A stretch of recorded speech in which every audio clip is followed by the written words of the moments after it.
your career, have you had any mental health issues which you've just hidden by, like, smiling through it? I think so. I think each one of us has. I don't know because I never went to a therapist. I kind of therapized myself. Because you didn't need one. No, I tried it. I tried it a couple of times. There were phases in my life, especially after my dad. I didn't know how to deal with my emotions.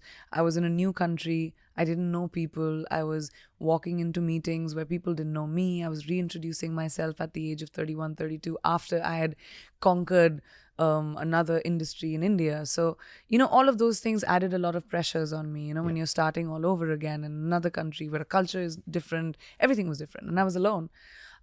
So it took a big toll on me at that point, and I don't know if I can clinically say I was depressed or not, but I really felt like I was.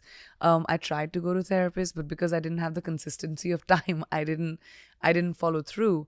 So I kind of logified with myself. I'm someone who talks to myself, and I think about things, whether it's in my dreams or whether it's when I'm awake. I talk to myself about how I'm feeling and how I can overcome and feel it.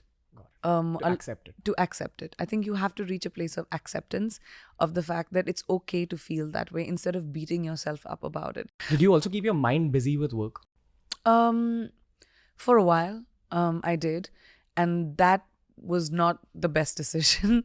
It was me running away from my issues, whereas I realized that especially when you have something that you're mentally feeling like you can't move on from, you have to find support.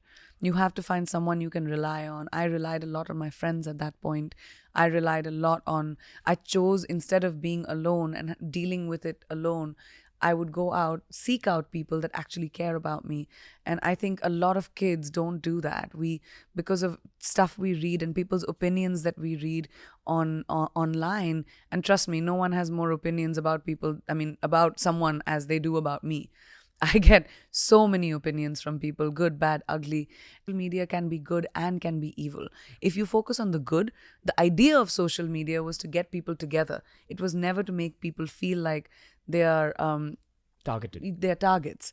Exactly. So I think instead of focusing on the negativity and taking the pressure off, it's important, if you're feeling down, dark, deep, to not keep it to yourself, to not be alone. It's very important to find someone that you can talk to, even if they can't help you. It doesn't have to be a therapist. It could be your mom, it could be your friend, it could be someone, but don't do it alone. God, that's your biggest advice. Yes. Find support from Find someone. support, because a lot of kids end up like taking their lives, end up getting into deep dark places because they think they have to solve it themselves. You don't. The beauty of this film was the takeaway of this movie, which I think when you guys go and watch it, you'll realize that it's the philosophy of the movie. What she means by a sky is pink is, don't let anyone tell you what the color of your sky